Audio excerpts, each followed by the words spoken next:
Helena, it is great to meet you. And Finn, we have talked many times. Many times. Good to see you. Helena, tell me about the first time that you met your co-star, the Ochi. He was super ugly, you know. When I first met him, he had no fur. And he had, his body was looking quite weird. He wasn't, like, quite ready yet, you know, to step on stage. So I was laughing at him, you know. I was like, who's gonna buy the merch? Like, not like this, you know. And then the second time I saw him, he had fur on. And he looked very cute, and I fell in love with him. Finn, as I said earlier, we've talked many of your roles over the years. What made this role magical and special for you?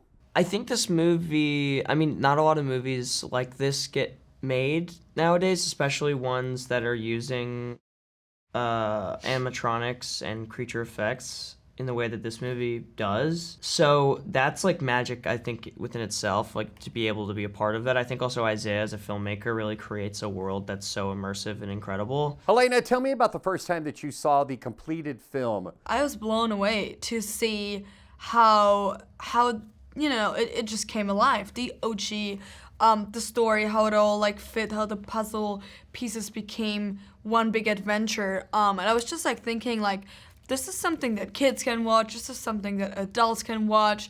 You know, it's also got a lot of beautiful messages that I feel like you realize even more once you see it. Like when you're shooting it, you know it, but you're less thinking about it.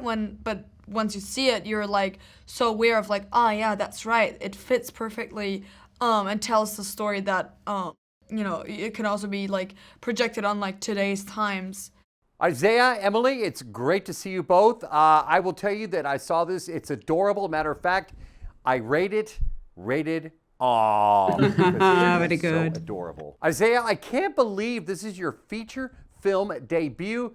Where did the story of Ochi begin for you? I guess it began when I was 12 years old. My dad took me to see 2001: A Space Odyssey at the Castro Theater in San Francisco in 70mm, and I was not prepared, but it forever changed me as I tuned into this kind of wordless first section of the film. By the time the bone was thrown up and it cut to the spacecraft, I was like, wait, what? Like, no, I was with the apes. What are you doing? Like, I want to know their story. And so I just set out to write a movie about a kid and their attempt to communicate with an animal. And then everything else kind of went from there. Emily, I love watching you on screen. Matter of fact, we met at Book Thief, your film from a few years ago.